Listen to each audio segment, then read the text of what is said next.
সমস্ত সেজদা গ্রহণ করার মালিক একমাত্র আল্লাহ। আদম আলাইহিস সালাম তুমি কেমন করে সেজদা গ্রহণ করি? এমনটা যদি আমরা লজিক্যালি প্রশ্ন করি তাহলে যুক্তিটা কি আসে?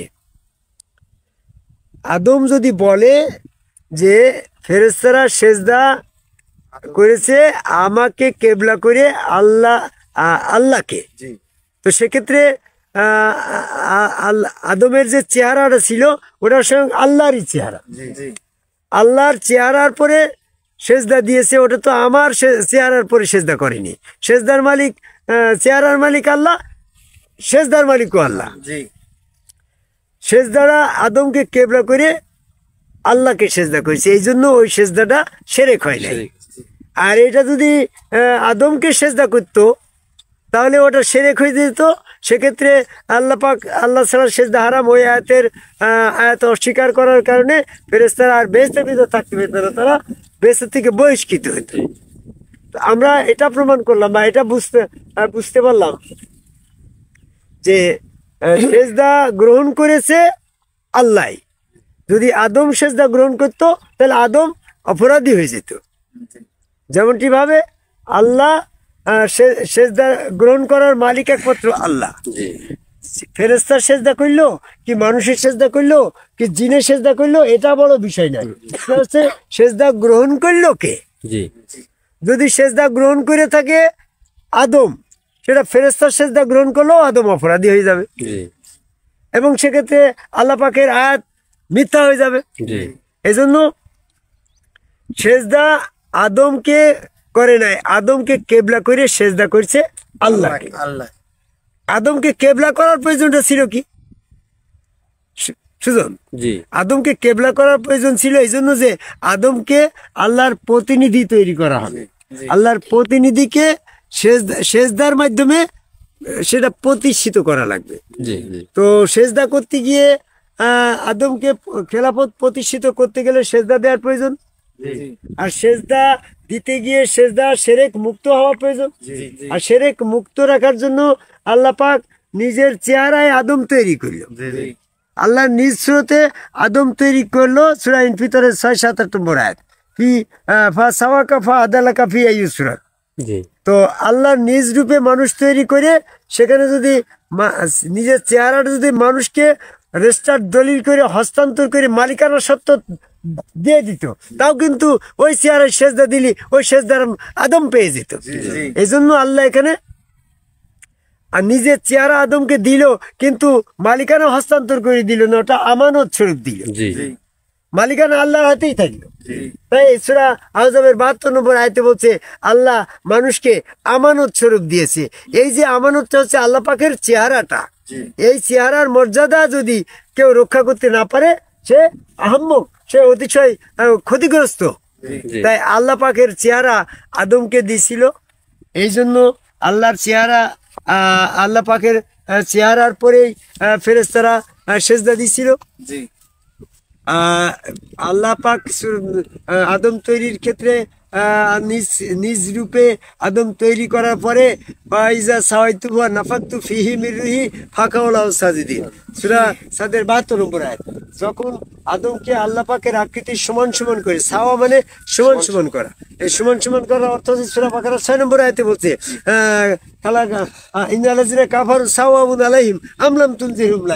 এখানে সাওয়া শব্দ আসছে, মানে যারা কাফের হয়ে গেছে তাদেরকে সতর্ক করা না করা উভয় সমান, তারা ঈমান আনবে না।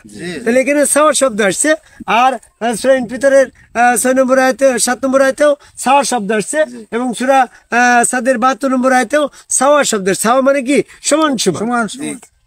তো ফাইজা যখন সাওয়াইতুহু আদমকে আল্লাহর আকৃতি সমান সমান করে তৈরি করা হবে, নাফাকতু ফীহি মির রূহি, তাতে আল্লাহ নিজ রূহ পুৎকার করা হবে, ফাকাউলাহু সাজিদ, তখন তোমরা সেজদা করবে, সেখানে সেজদা করবে। কিন্তু আদম হু শব্দ আসে নাই, ফাকাউলাহু সাজিদিন, ওই সেখানে আদমকে না, তাহলে আদমকে কেবলা করে সেজদা দিছিল ফেরেশতারা আল্লাহকে। ওই চেহারাটা যদি আদমের হইতো তাও কিন্তু সেজদা শিরক হইতো। যেহেতু সেজদার মালিক আল্লাহ, যে চেহারায় সেজদা দেবে সেই চেহারার মালিকও আল্লাহ এবং ভিতরেই আল্লাহ আছে, তাই আদম ছিল কেবলা, সেজদা করলো ফেরেশতারা আল্লাহ। তো আমরা রসুলের হাত আল্লাহর হাত, রসুলের পা আল্লাহর পা, রসুল সুরতে আল্লাহ বিশ্বাস করে ওর ভিতরে আল্লাহ স্বয়ং সক্রিয়। হ্যাঁ, সূরা আল ফাতের 10 নম্বর আয়াত এবং সূরা আনফালের 17 নম্বর আয়াত। তাই সক্রিয় আল্লাহকে ওই রূপে আল্লাহ বিশ্বাস করে যারা নবী মুহাম্মদ সাল্লাল্লাহু আলাইহি ওয়াসাল্লামের পায়ে সেজদা দিছিল, সেজদার কিন্তু নবী কেবলা ছিল, সেজদা পাইছিল আল্লাহ। রসুল হচ্ছে কেবলা, সেজদা পাচ্ছে আল্লাহ। আদম কাবায় সেজদাকারী একজন সামগ্রী রসুলের ভিতরে শয়তান নাই। সেই জায়গায় যখন আল্লাহ আছে, আল্লাহ সক্রিয় আছে, আল্লাহ চেহারা সক্রিয়, আল্লাহ নিয়ত করা হইলো, তাহলে এখানে 3টা কারণে সেজদা শিরক হচ্ছে না। একটা কারণ হচ্ছে আল্লাহ পাকের চেহারা, স্বয়ং হচ্ছে ওখানে আল্লাহ, ওখানে আল্লাহ পাকের খেলাফত আছে, এবং নিয়ত করলাম আমি আল্লাহকে সেজদা করছি।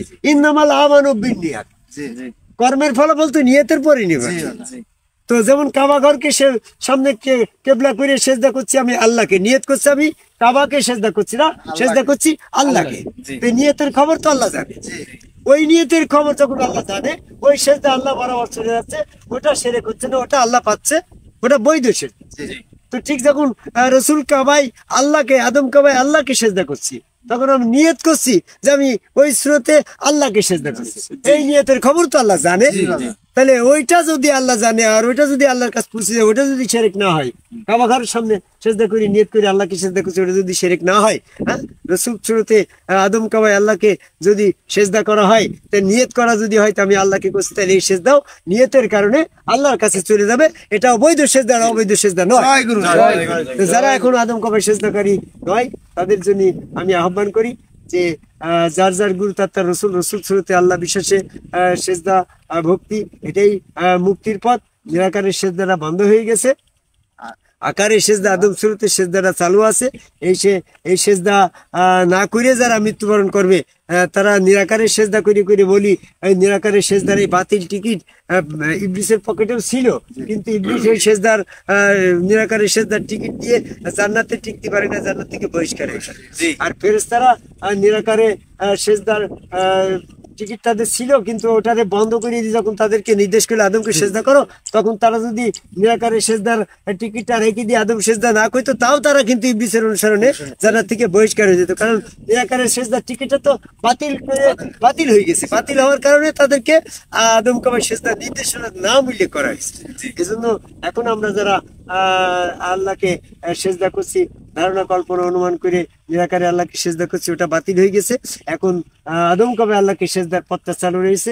এই জন্য নবী মুহাম্মদ সাল্লাল্লাহু আলাইহি ওয়াসাল্লামের পর থেকে হযরত আলীকে রিসালাত দেওয়া হলো। সেই তারই ধারাবাহিকতার মাধ্যমে এই সিলসিলাভাবে আদম কাবাই সেজদাকারী একজন সমগ্র রসুলের কাছে বায়াত গ্রহণের মাধ্যমে ওই হাত আল্লাহর, পা আল্লাহর, চেহারা আল্লাহর, ওই চেহারার সঙ্গে আল্লাহর চেহারা, ওই চেহারার ভিতরে আল্লাহ আছে, নিয়ত করে আমি আল্লাহকে সেজদা করছি, তখন সেজদাটা আল্লাহ পাবে। যেমন ফেরেশতারা নিয়ত করলো আল্লাহকে, সেজদা করলো আদমকে কাবা করে, ওই সেজদা আল্লাহ পাইলো, আদম সেজদা পাইলো না। সমস্ত সেজদার গ্রহণ করার মালিক আল্লাহ, সেই আয়াতই বহাল থাকলো। আমি যখন আমার গুরু রসুলকে কেবলা করে সেজদা করছি আল্লাহকে, ওই সেজদাও আমার নিয়তের কারণে আল্লাহ পাচ্ছে, আমার গুরু পাচ্ছে না। এই জন্য এটা ভ্রান্তি একটা বুঝ। এই ভ্রান্তি বুঝের ভিতরে না থেকে সঠিক বুঝ হচ্ছে আদম কাবাই আল্লাহকে সেজদা করাটাই হচ্ছে একমাত্র সহি সিরাতুল মুস্তাকিম। এই পথে আসার আহ্বান করে কুড়িগ্রাম জেলার ভ্রঙ্গমারী উপজেলার এই দক্ষিণ বারজানি ঝাকুয়াটারি এই গ্রামের বর্ডার সাইডে দাঁড়িয়ে পৃথিবীর সকল মানুষকে নিরাকারের সেজদা পরিহার করে আদম কাবাই আল্লাহকে সেজদা করা আহ্বান করে আমার কথা শেষ করি। জয় গুরু।